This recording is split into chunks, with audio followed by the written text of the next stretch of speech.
गुरुजी से जो मोहब्बत करते हैं, बड़ा प्यार करते हैं,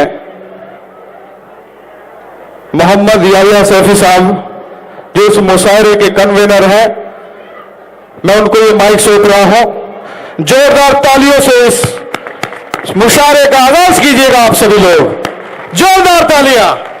और ये मुशायरा और कवि सम्मेलन शहीदों को समर्पित है, हिंदुस्तान के उन अमर शहीदों के नाम जिन्होंने हमारे मुल्क की हिफाजत करते हुए अपनी जवानी को इस मिट्टी के लिए कुर्बान कर दिया। जोरदार तालियां हमारे देश के तमाम उन शहीदों के नाम। याहिया सैफी साहब। याहिया सैफी साहब। अस्सलाम वालेकुम, आदाब, नमस्कार। सबसे पहले मैं गुरुजी की शान में एक शेर शायद गुरुजी से ही सुना आप ही के लिए कि तेरे इश्क का रोग नहीं जाता कसम ले लो।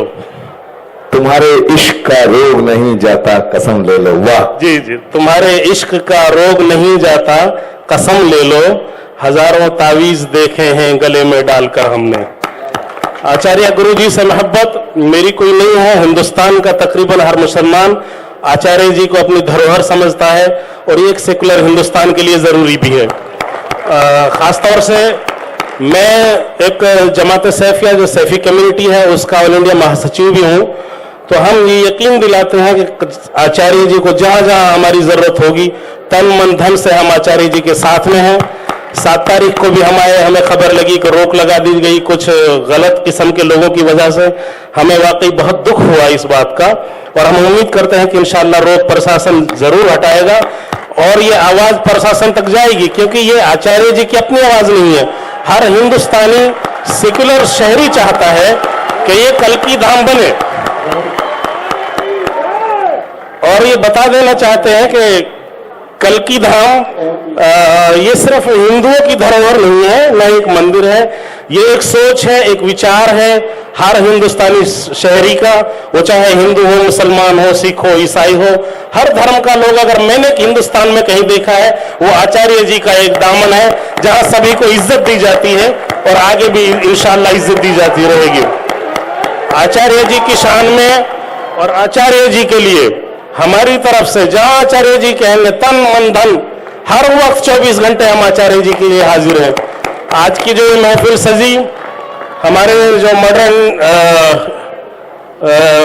इंजीनियर्स के मालिक और जो डायरेक्टर जनाब असलम खान, वो आचार्य जी को जानते नहीं थे, सिर्फ नाम सुना था, हम भी नहीं जानते थे। तो उस दिन जब यहाँ हो रहा था कि मैं कुछ करना चाहता हूँ, तो असलम भाई ने कहा कि नहीं, मैं भी कल की धाम के लिए 1.25 लाख रुपए दूंगा, और जब जब जहां जरूरत पड़ेगी मैं हाजिर रहूंगा आचार्य जी के हुक्म के मुताबिक।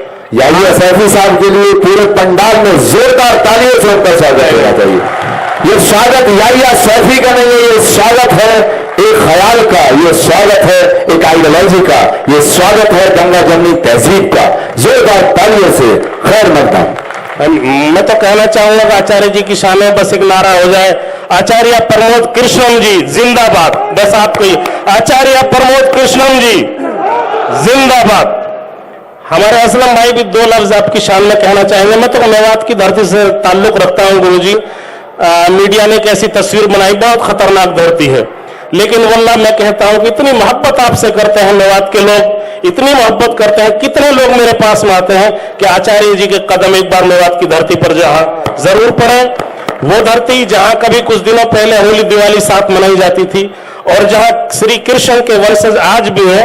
हिंदुस्तान में अगर कहीं आपको ऐसा कोई आदमी नहीं मिलेगा जिसको कंठस्थ महाभारत याद हो, वो मिलेगा तो सिर्फ मेवात में मिलेगा, और वो मेवात का हिंदू नहीं, वो मेवात का मुसलमान है जो ऐसा एक शख्स है।